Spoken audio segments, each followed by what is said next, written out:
Log entry, May 12, 1943/4:17 hours/North Atlantic Convoy HX 237, approx. 54 degrees north, 35 degrees west, SEA State 5, visibility poor, winds west-northwest 47. The gray light of dawn struggled through the Atlantic fog, and the sea heaved like a restless animal, each wave rolling heavy with the weight of war and salt and diesel fumes. The radio crackled aboard the Liberty ship SS Stephen Hopkins, her bridge alive with the smell of coffee, oil, and the tension of another day in the convoy lanes where merchant sailors became reluctant warriors. The voiceover would have been steady and cold, the kind that fills a theater with the quiet thrum of engines beneath it. In the Battle of the Atlantic, it wasn't the sleek destroyers or the deadly corvettes that struck the most decisive blows.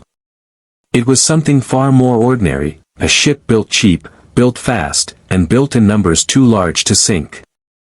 And as the narrator speaks, the camera would track across the rust-worn plates of the Hopkins hull, the Liberty ship that had no right to fight, and yet would go down in history as one of the deadliest traps the German U-boat fleet would ever encounter. She was one of 2,710 nearly identical vessels, welded, not riveted, built in weeks, not months, a floating warehouse of war material whose simplicity was its armor and whose ubiquity was its weapon. But before that became clear, before statistics and heroism hardened into history, there was one man, boatswain's mate First Class Thomas Calder, who stood on the aft gun platform, his hands trembling not from cold but from the memory of the last convoy, the one that never made it to Liverpool. He'd lost his brother there, aboard the SS Jonathan Sturgis, when a wolf pack tore through the column at night, 6 torpedoes in 6 minutes, and he had broken radio silence trying to warn them, a breach of protocol that could have cost lives in court-martial. Yet command said nothing. Perhaps because his frantic call, Sturgis, hard to port. Hard to port, damn it, had gone unanswered as the ship ahead disappeared in a sheet of fire and steam, leaving nothing but oil and wreckage and the ghostly echo of men screaming in the dark. Calder carried that sound in his bones, and though his orders were simple, man the gun, stay quiet, hold position, his eyes never stopped sweeping the horizon, hunting periscopes and wakes in seas that wanted to hide everything. The Liberty ships were never meant for battle, yet by 1943 the Atlantic had made them warriors of necessity. Each convoy was a moving target, and the U-boats prowled like wolves beneath them, but the very thing the Germans mocked, their cheapness, their clumsy design, their civilian crews, became the reason they could not be defeated. For every one that burned, 3 more slid down the ways in Baltimore, Portland, or Richmond, their keels still warm as they joined the endless line of steel heading east. The voice of the narrator would deepen here, a tone of inevitability. The Germans called them Schwimmen Sarge, floating coffins. But they forgot what happens when you build so many coffins, you run out of men to fill them. The Hopkins creaked as the wind rose, and the helmsman adjusted 2 degrees starboard to maintain convoy spacing. On the radar, faint returns flickered in and out, phantoms of the sea, but below, something moved with intent. U-boat 405, commanded by Captain Lieutenant Rolf Heinrich Hauptmann, had been shadowing the convoy for 8 hours, waiting for a straggler, a slow duck limping behind. Hauptmann's orders were clear: conserve torpedoes, finish with the deck gun if possible. And above, Calder could sense it, not see, not hear, but feel it, the presence of a hunter beneath. "You ever get the feeling the sea's listening?" he muttered, half to himself. The young gunner beside him, Seaman Joe Dwyer, only 19, shivered under his oilskins. "Sir." "Never mind," Calder said. "Just keep your eyes open." Then, a ripple. A white scar on the gray sea. Torpedo wake. Starboard quarter. The alarm bell hammered through the ship, the engine room roared as the telegraph slammed to full ahead, rudder hard over. The torpedo missed by yards, exploding harmlessly astern, a geyser of green-black water towering higher than the mast. The convoy scattered. The U-boat had given itself away. And in that instant, the Hopkins did something no Liberty ship was designed to do: she fought back. Her 4-inch stern gun thundered, the recoil shaking the rust from the deck fittings. "Range?" Calder barked. 2,000 yards and closing. He's surfacing, no, crash diving, wait, Jesus, he's coming up again. Through the scope of the gun, Calder saw the periscope slice the water, then the conning tower breach as Hopman's crew scrambled to man the deck gun. The U-boat captain had underestimated his prey. The Liberty ship's single gun, meant for defense, was now offense. The first shell fell short, the second over, but the third found its mark. A burst of orange on the horizon, then black smoke curling like a wound. Hit! Dwyer screamed, disbelief and exhilaration in his voice. We hit the bastard. The voiceover would cut in, it was not supposed to happen this way. Merchantmen were meant to run, not fight. But that morning, in a patch of gray Atlantic the map would soon mark only as Action Site 405, a 10,000-ton cargo vessel turned into a weapon of attrition. And what followed would rewrite the very mathematics of naval warfare. Hopman ordered a crash dive, but the U-boat was bleeding, oil and air bubbling to the surface like confession. Calder kept firing, every round slamming into the sea, walking the shells closer.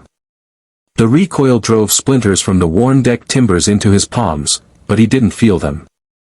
He felt only the weight of his brother's voice, the unanswered call, and the certainty that this was where he made it right. Keep firing, he shouted. The deck gun roared again and again until the barrels steamed.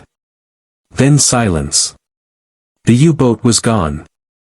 Or so they thought.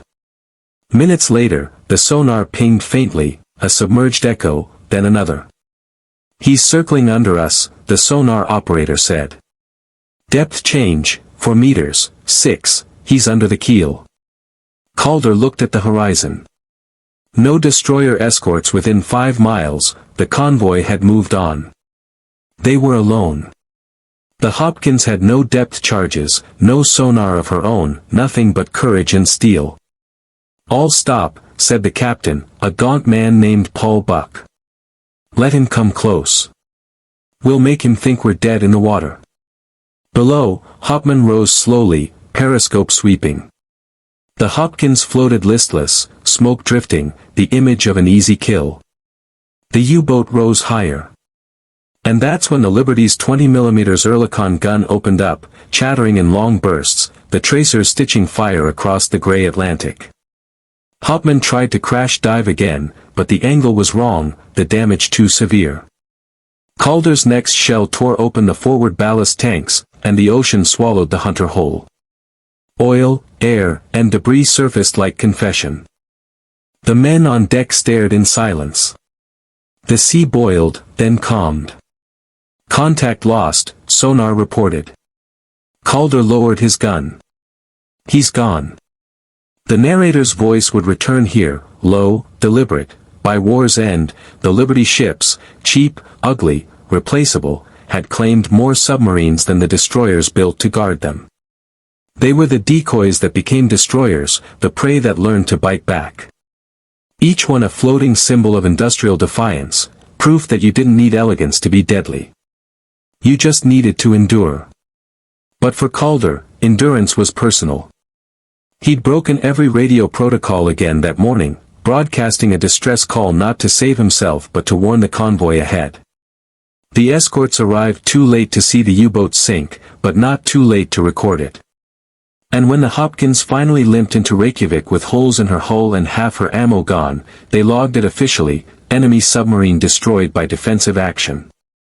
The entry was clinical, cold. But Calder knew what it meant. It meant his brother's ghost was quieter now.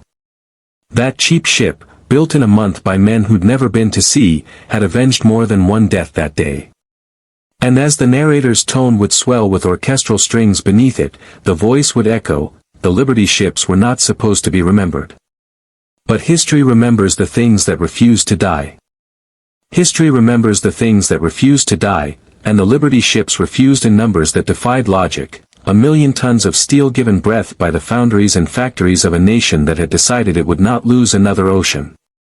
The scene widens, the camera tilts up over the bow of another Liberty, SS John W. Brown, pushing through seas the color of molten lead, convoy columns stretching to the horizon like a chain of stubborn hearts beating against the dark. The narrator's voice lowers. By the summer of 1943, the United States Maritime Commission had turned the concept of cheapness into a strategy. The enemy could build perfection, America would build persistence.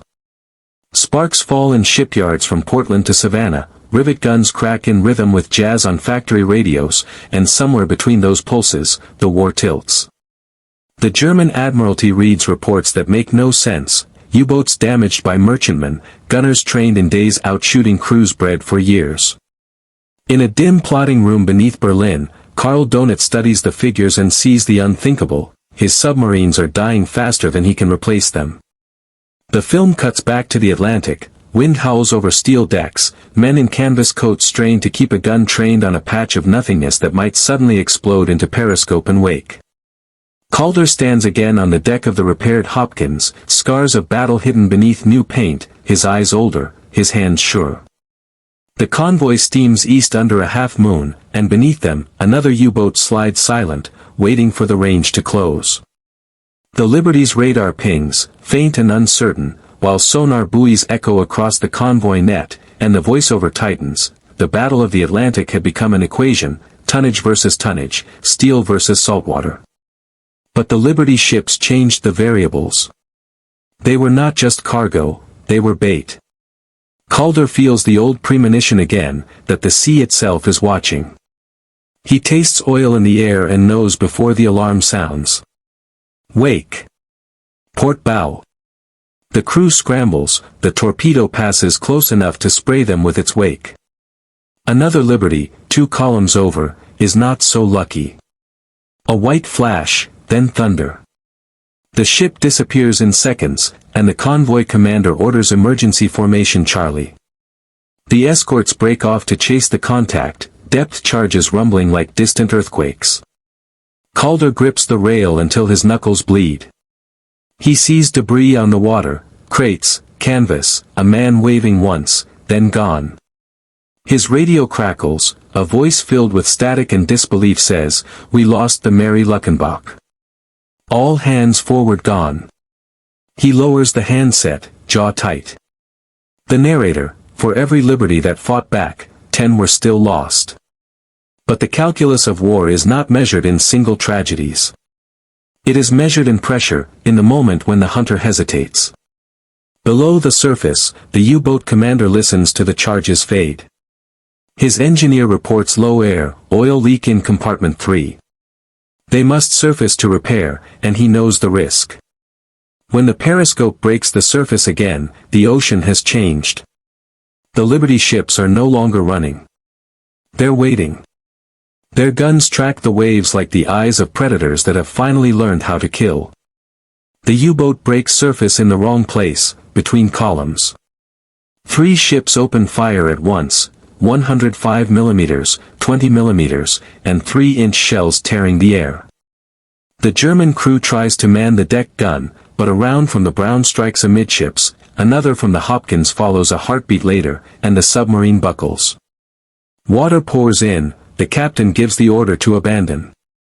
Flames bloom orange against the gray. Calder lowers his sights and whispers, "That's for the Mary Luckenbach." Silence except for the sea's hiss as the wreck slides under. The convoy steadies course again, the escorts return, and the Hopkins log officer writes without expression, "Engaged enemy submarine. Probable sinking." The narrator speaks over images of smoke drifting across the ocean. By 1944, the Atlantic had become a graveyard for submarines. Not because of any single weapon, but because of an idea, that the simplest machine, multiplied beyond comprehension, could become unstoppable. Cut to the factories, women welding hull plates, teenage apprentices learning to aim Ehrlichons on mock decks built beside canneries. Cut to the docks, a priest blessing a ship named after a poet, a shipyard bell marking another launch, another heartbeat. The Liberty fleet becomes an organism, a tide. Every 3 days, the voice says, another Liberty ship took the water. And every 3 days, another wolf found nothing left to hunt. Calder stands at the rail as dusk falls. He thinks of his brother's voice fading on the radio a year ago and of the countless names now carried not by memory but by steel. He looks east where the clouds burn with sunset and whispers, "Keep us steady." The helmsman nods. Beneath them, the ocean glows faintly with spilled fuel from a dead U-boat. The narrator's final words for the sequence come slow, deliberate, resonant as gunmetal. They were called cheap, crude, replaceable. But the Liberty ships sank more submarines than any destroyer, not by design, but by endurance. They proved that in war, permanence belongs to what refuses to vanish. The engines pulse, the convoy rolls on, and the sea closes over its dead without a sound. The Atlantic stretches endless and gray, the waves rolling with a rhythm older than war, and yet in this vastness, the Liberty ships persist, a fleet of steel that refuses to vanish, their hulls battered but unbroken, their guns trained, their crews hardened by loss and fire and the silent calculation of survival. Calder leans against the rail of the Hopkins, the salt crusted on his coat, the wind whipping his hair, and for a moment, he allows himself a thought of home before he pushes it aside. There is no home here, only the convoy, the guns, the sea, and the unseen hunters beneath. The narrating voice, calm and resonant, fills the theater with a tension that refuses to fade. In the end, it was neither heroism nor technology alone that turned the tide. It was persistence, industrial will, and the courage of ordinary men thrust into extraordinary circumstances. Below the surface, the Atlantic hides the bodies of hundreds of submarines, hulls crushed by depth charges, torn open by shells, or sent to the deep by the relentless determination of ships that were never meant to fight. The Hopkins, like her sisters, continues east, a testament to the power of repetition over perfection, of numbers over singular might. The convoy weaves through storms, U-boat threats, and the ever-present threat of miscalculation, yet the Liberty ships endure, each launch a statement: this war will not be won by elegance or design alone. Calder checks the gun crew, nodding silently, their faces pale but resolute. Each man knows that survival is measured in seconds and that the sea grants no second chances. And as night falls, the moon slices across the water, pale and unyielding, a silent witness to the toll exacted by war, the ships burning bright in the darkness as if to carve their own path through history. The narrator's voice rises, deliberate and weighty. By war's end, the cheap, welded, hastily built vessels had sunk more U-boats than any destroyer ever could, not through strategy alone, but through endurance, courage, and an unflinching refusal to be counted among the lost. They transformed the Atlantic into a graveyard for hunters, a testament to the idea that even the most unassuming vessel can deliver decisive blows when necessity demands it. Calder watches the horizon, the faint outline of another convoy approaching, smoke drifting from funnels like the breath of giants, and he feels the weight of all those who went before, those who fell, those who fought, those who persisted. The Liberty ships, once mocked as expendable, now symbolize a relentless will, a force multiplied by numbers and tenacity, their legacy written in the sinking of submarines, in the survival of convoys, in the industrial heartbeat of a nation at war. And as dawn breaks over the Atlantic, the camera pans over the fleet, the guns glinting, the crews busy with endless tasks, the narrator concludes with a solemn finality: the Liberty ships were never meant to be heroes. Yet in the theater of war, they became legends, proving that even the simplest, cheapest vessels, when combined with courage and persistence, could shape the outcome of battles and, ultimately, the course of history. The Hopkins crests a final wave, engines throbbing, sails unseen but imagined in the hum of steel and hope, and the sea, vast and indifferent, carries the echoes of gunfire, loss, and defiance into eternity.